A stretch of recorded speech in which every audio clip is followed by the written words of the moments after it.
భీమరావు, నువ్వు విద్యాలయం బయట కూర్చొని ఒంటరిగా ఏం చేస్తున్నావు? గురువుగారు, తరగతి గదిలో మాస్టర్ లేరు, అందుకే పిల్లలు ఆడుకుంటున్నారు. కానీ నా మనసులో ఆడుకోవాలని అస్సలు లేదండి, అందుకే నేను ఇక్కడ కూర్చున్నాను. భీమరావు, నీ బాధను నేను అర్థం చేసుకోగలను. కానీ నీ సమస్యకు పరిష్కారం వర్తమానం దగ్గర లేదు, బహుశా భవిష్యత్తు దగ్గర ఉండొచ్చు. కానీ గురువుగారు, ఒక దుర్ఘటన కారణంగా ఇన్ని మార్పులు ఎలా సంభవం అవుతాయి? మాధవి అక్క ఎప్పుడు చెప్తుండేది వాళ్ళమ్మ తనని ఎంతగానో ప్రేమిస్తుంది అని. కానీ కేవలం ఒక్క సంఘటన కారణంగా వాళ్ళందరూ మారిపోయారు. అంతేకాకుండా వాళ్ళమ్మ కూడా మౌనంగా ఉంది. ఇది అన్యాయం కదా గురువుగారు. చనిపోయిన వాళ్ళు ఎలాగూ చనిపోయారు, కానీ ఒక బ్రతికున్న మనిషి జీవితం రోజు చచ్చి బతుకుతుంది. భీమరావు, మన సమాజంలో వితంతు అవ్వడం ఒక ఘోర శాపం. గురువుగారు, ఒకవేళ మాధవి యొక్క తల్లిదండ్రులు తనకి మళ్ళీ రెండో పెళ్లి జరిపిస్తే అప్పుడు తను మళ్ళీ మామూలుగా అయిపోతుందిగా. ఇక ఎప్పుడైతే తను అందరిలాగా అయిపోతుందో అప్పుడు విధవరాలు బతుకు నుంచి ఇంకా కష్టాల నుంచి విముక్తురాలు అవుతుంది. గురువుగారు, ఈ విషయం మీరు స్వయంగా వెళ్లే వాళ్ళ అమ్మా నాన్నలకి చెప్పండి. మంచి అబ్బాయిని చూసి మాధవి అక్కకి మళ్ళీ పెళ్లి చేయమని, మాధవి అక్క జీవితాన్ని ముందరిలాగా మార్చమని. భీమరా, ఇంకోసారి ఇలాంటి మాటలు మాట్లాడద్దు. వాళ్ళకి తెలిసిందంటే నిన్ను చంపేస్తారు. కానీ ఎందుకు? ఎందుకంటే ఒక వితంతువు జీవితం మళ్ళీ మునిపట్లాగా అవ్వటం కుదరదు. పునర్వివాహం గురించి ఆలోచించడం కూడా మన సమాజంలో పాపమే అవుతుంది. అతి కష్టం మీద నిన్ను విద్యాలయంలో చేర్పించగలిగాను. ఇక నువ్వు ఇలాంటి వింత వింత ఆలోచనలు చేయటం మానేసాయి. లేకపోతే చుట్టుపక్కల వాళ్ళకి ఆధారం దొరుకుతుంది నిన్ను మళ్ళీ పాఠశాల నుంచి తీసేయించడానికి.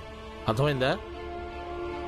నేను తరగతిలోకి వెళ్తున్నాను, నువ్వు కూడా రా, సరేనా? సరే గురువుగారు.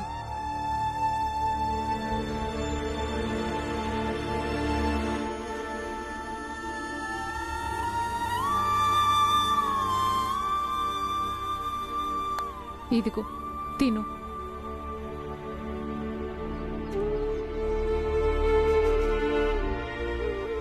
అమ్మా, కూర. ఇప్పుడు ఇలాంటి భోజనమే తినాలి నువ్వు.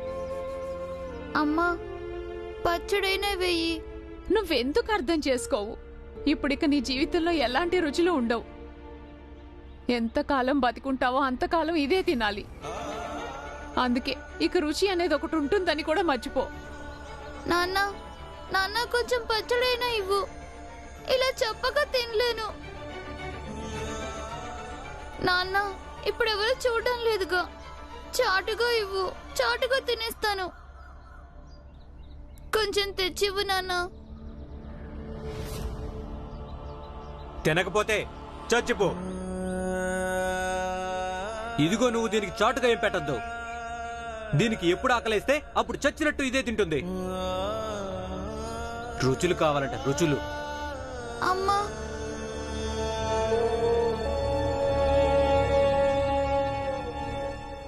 అమ్మా, బాగా ఆకలేస్తుంది. తొందరగా అన్నం పెట్టు. అమ్మ, తొందరగా. హాహా, ఇదిగో నా బంగారు తల్లి.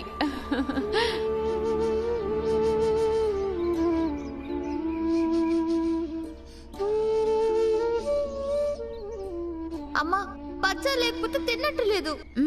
ప్రతిరోజు అదే తింటావుగా, ఇవాళ ఒక్కరోజు ఇది తిను.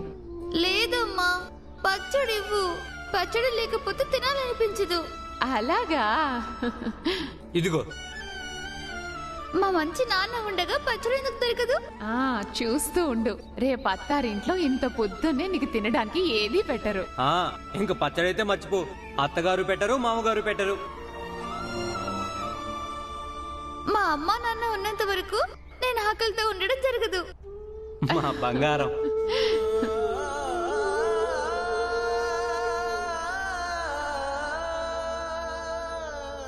మాధవి అక్క, గురువుగారు ఇంకా అమ్మా నాన్న చెప్పింది నిజమే. బహుశా నేను నీకోసం ఏమీ చేయలేనేమో. కానీ ఒకవేళ నేను ఏమీ చేయలేకపోతే అప్పుడు నేను నా మొహం ఎలా చూపించగలను చెప్పు? ఏం చెయ్యాలి? ఎలా చేయాలి? కనీసం నువ్వు పడే బాధ కొంచెం తగ్గించడానికి,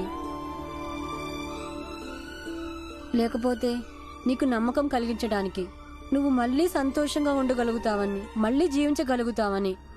కానీ అది ఎలా చేయాలి?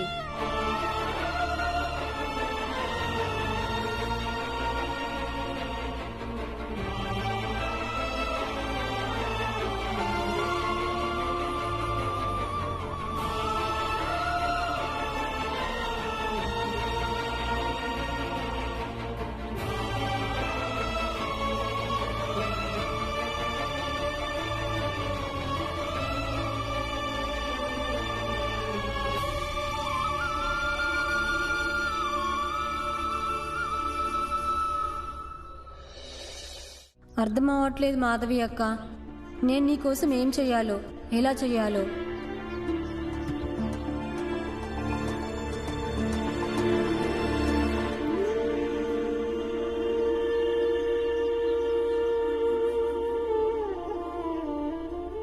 ఆగండి ఆగండి, కొంచెం ఆగండి.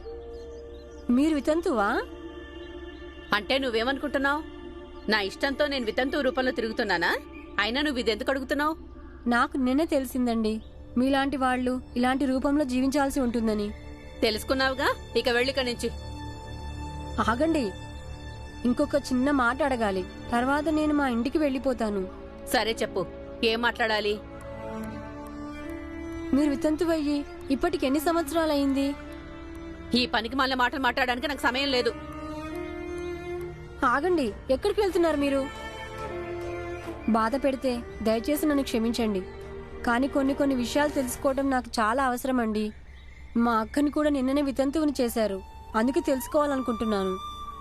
2 నెలలు తక్కువ 18 ఏళ్లయింది. 2 నెలలు తక్కువ 18 ఏళ్లలో మీరు ఏమేమి ఆలోచించారు? ఇంకా మీరు ఎలాంటి సమస్యలను ఎదుర్కోవాల్సి వచ్చింది చెప్పండి. అప్పుడే నేను మా అక్కకి ఏదైనా సహాయం చేయగలుగుతాను. ఇంత చిన్న వయసులో ఇంత పెద్ద పెద్ద ఆలోచనలా? ఇలాంటి విషయాలన్నీ పెద్ద వయసు వాళ్ళు కూడా ఆలోచించలేరు. మీ అక్క ఎంతో ధన్యురాలు నీలాంటి తమ్ముడు నందుకు. మొదట్లో అసలు అర్థమే కాలేదు. హఠాత్తుగా నా జీవితంలో ఏమైపోయిందో.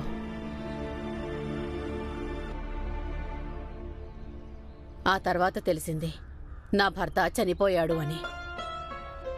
అతను చచ్చిపోయిన తర్వాత నా పట్ల ఏదైతే జరిగిందో దానివల్ల నాకు అనిపించింది నా భర్త చచ్చిపోయాడు సరే, కానీ అతనితో పాటు నన్ను కూడా చంపేశారు అని. అది కూడా ప్రతిరోజు కొంచెం కొంచెంగా చంపారు. ఇక నెమ్మదిగా ఈ విషయం నా మనస్సులో గూడు కట్టుకుపోయింది. అసలు ఆడదానిగా పుట్టనే పుట్టకూడదు అని.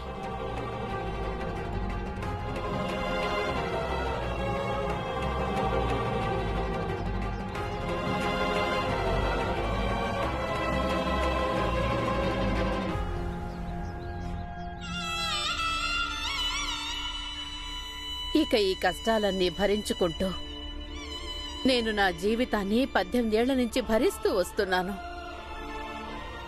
జీవితం అంటేనే విరక్తి పుడుతోంది నాకు. కానీ చావు ఇంకా రావడం లేదు. ఇప్పుడు కేవలం ఒకటే కోరుకుంటున్నాను, ఆడవాళ్లు తమ భర్తల కంటే ముందే చచ్చిపోవాలని.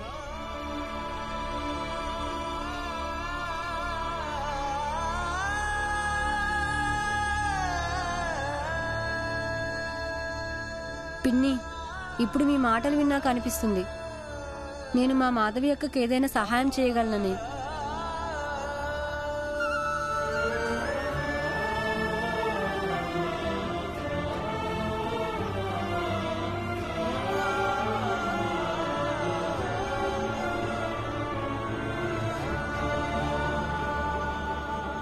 నాన్న, అమ్మా, అత్త, ఆ పిన్ని నాకు అన్ని వివరంగా చెప్పింది. నేను ఆశ్చర్యపోయాను. 18 సంవత్సరాల నుంచి ఆమె ఇన్ని కష్టాలు ఎలా భరిస్తుందో అని, అసలు ఆమె ప్రాణాలతో ఎలా ఉందో అని. మొదట్లో ప్రయత్నించుంటుంది చచ్చిపోదామని, కానీ చావలేకపోయి ఉంటుంది. ఆడదానికి చావడం ఇంకా బ్రతకడం రెండూ చాలా కష్టం. వదినా,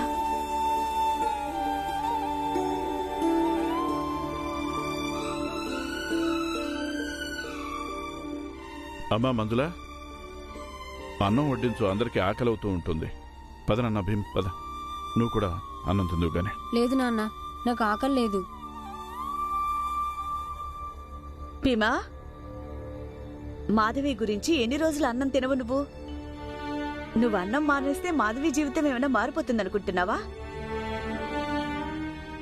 చూడన్నా, ఇది అర్థం చేసుకో. మాధవి ఇప్పుడు ఇదే స్థితిలో బ్రతకడం అలవాటు చేసుకోవాలి. జీవితాన్ని మించిన పెద్ద పాఠశాల ఏమీ లేదు భీమ్. ఎలాంటి పరిస్థితిలోనైనా బతకడం నేర్పిస్తుంది ఈ జీవితం. అయినా భీమా, నువ్వు కూడా మీ అక్కది ఈ పరిస్థితిని స్వీకరిస్తూనే నీ జీవితాన్ని జీవించడం నేర్చుకోవాలి బాబు. నేర్చుకుంటానమ్మా. ఈరోజు అన్నం తినకుండా కనీసం అక్క బాధలో కొంచెం భాగమైనా పంచుకోగలనుగా. అప్పుడే నాకు తృప్తిగా ఉంటుంది. ఇప్పుడు అక్క కష్టంలో తన సమాజంలో తనకు తోడుగా ఎవరూ లేరు. అప్పుడు నేను తనకి తోడుగా ఉన్నాను. నేను వెళ్ళి పడుకుంటాను. మీరందరూ కూడా భోజనం చేసి పడుకోండి.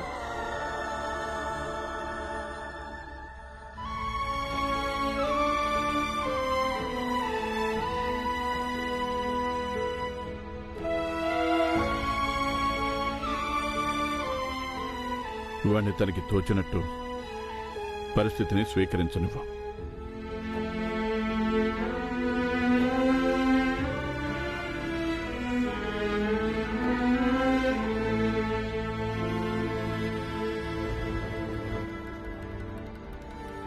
ఇది దీని కర్మ ఫలితం. తను జీవనయాత్రలో ఇక నుంచి ఒంటరిదైపోయింది. ఆ విధాత నిర్ణయించిన తోడే ఈమె తోడు వదిలేసి వెళ్ళిపోయాడు. ఇంకా వేరెవరు ఈ దరిద్రపు దానికి తోడుంటారు? ఇప్పుడు నీ జీవితంలో ఎలాంటి రుచులు ఉండవు. ఎంతకాలం బతికి ఉంటే అంతకాలం ఇదే తినాలి. అరే చూడండి చూడండి, దీని పెళ్లి రోజునే దీని మొగుడిని మింగేసింది ఇది. అయినా దీని ఆకలి శాంతించలేదనుకుంటా. అరే, పంతనపై నుంచి నువ్వు కూడా పడ్డావుగా. నువ్వు చచ్చావా? చావలేదుగా. నష్టజాతకం నీది, తెలుసుకో. తినకపోతే చచ్చిపో. దీని పెళ్లి రోజునే దీని మొగుడిని మింగేసింది ఇది. అయినా దీని ఆకలి శాంతించలేదనుకుంటా. వంతెనపై నుంచి నువ్వు కూడా పడ్డావుగా. నువ్వు చచ్చావా? చావలేదుగా. తినకపోతే చచ్చిపో. నష్టజాతకం నీది, నష్టజాతకం. నాకు బతకాలని లేదు. నేను బతకను. నేను చచ్చిపోతాను. నేను చచ్చిపోతాను. అప్పుడు ఈ కష్టాలన్నీ తీరిపోతాయి.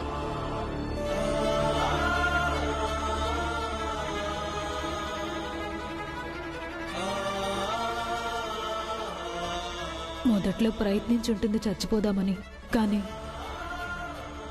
చావలేకపోయి ఉంటుంది. ఆడదానికి చావడం ఇంకా బ్రతకడం రెండు చాలా కష్టం. ఇలా ఇలా ఎందుకు అనిపిస్తుంది నాకు? లేదు లేదు లేదు. భీమా, భీమ్, ఏమైంది? భీమ్, భీం బాబు,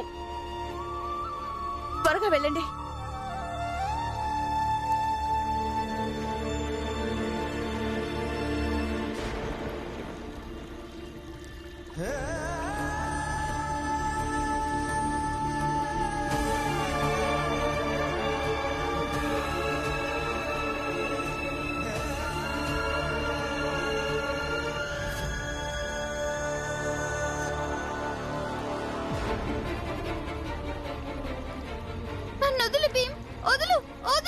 అయ్యా అక్క, నా మాట విను. లేదు, నేను ఎవరి మాట వినను. నేను చచ్చిపోతాను. నన్ను వదిలి భీమ్. లేదక్క, ముందు నేను చెప్పేది పూర్తిగా విను. తర్వాత నువ్వేం నిర్ణయం తీసుకుంటావో నీ ఇష్టం. నేను నిన్ను ఆపను. నువ్వు దాంట్లో దూకాలనుకుంటే దూకి చచ్చిపో.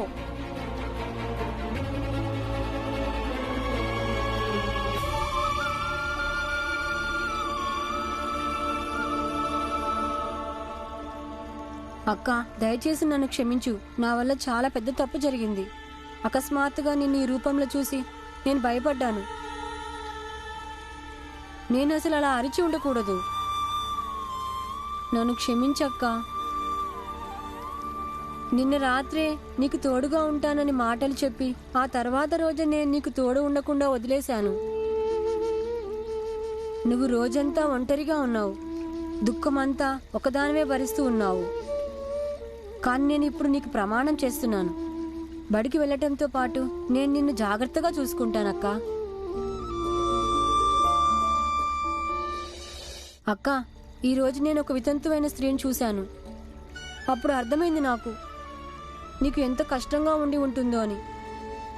బహుశా ఇక ముందు జీవితంలో కూడా ఉండొచ్చు. అందుకని ఇప్పుడు నేను ఏదైనా చేయాల్సి ఉంటుంది, నీ దుఃఖాన్ని కాస్తైనా తగ్గించగలిగేటట్టు. సమయం పట్టచ్చు, కానీ నేను ఖచ్చితంగా ఏదో ఒక దారి వెతుకుతాను. నా మీద నమ్మకం ఉంచక్క.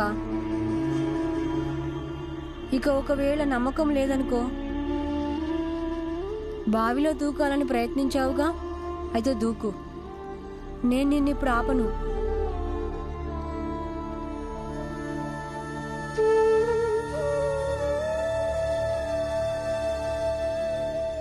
భీమ్, నీకేం తెలుసు?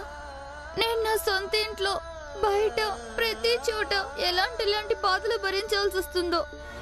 నన్ను అందరూ ఏమేమి అంటున్నారో. నువ్వు ఒకవేళ ఇది చూడాలనుకుంటే ఒకసారి ఆ బావి దగ్గరికి వచ్చి చూడు. అప్పుడు అర్థమవుతుంది ఒక విధవరాలిగా బతకడం ఎంత కష్టమో, ఇంకా చావటం ఎంత సులభమో.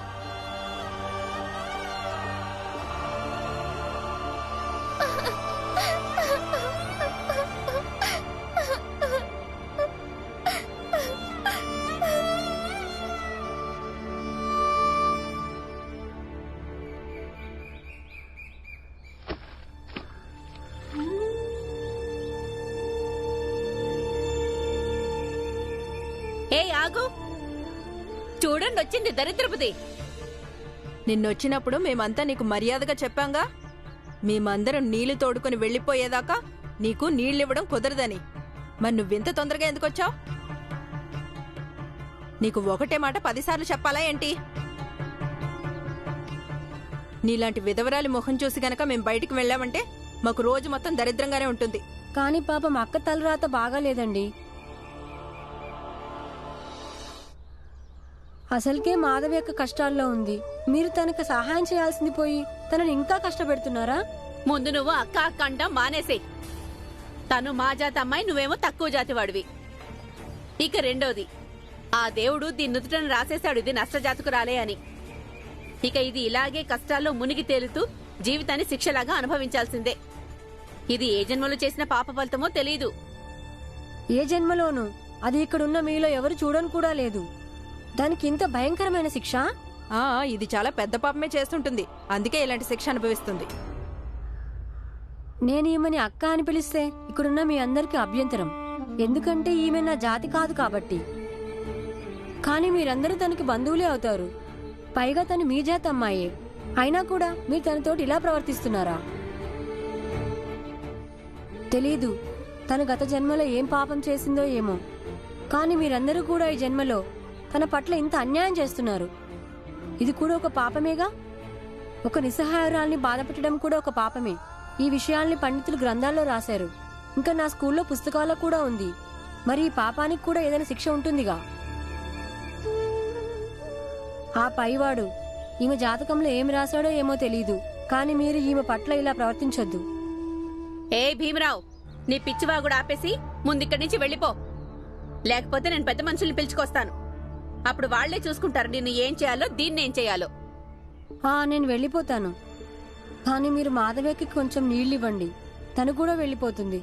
భీమరావు, నువ్వు వెళ్ళు, నేను పక్కన నిలబడి నిరీక్షిస్తానులే. అక్క, నీకు చాలా ఆకలేస్తూ ఉంటుంది. స్నానం చేయకముందు నువ్వు ఏమి తినను కూడా తినకూడదు. భీమరావు, నువ్వు వెళ్ళు, లేకపోతే ఇక్కడ తమాషా అవుతుంది. తమాషా ఎందుకు అవుతుందక్క? నేను మామూలుగా మాట్లాడుతున్నాను. నువ్వేమీ మాట్లాడొద్దులే, నువ్వు వెళ్ళు. నాకు ఆ పైవాడే ఇలాంటి బ్రతుకిచ్చాడు. ఇక భూమి మీద ఉండే మనుషులు నాకేమీ సహాయం చేయలేరు. నువ్వు వెళ్ళు భీమరావు, నా మీద ఒట్టు చెప్తున్నా.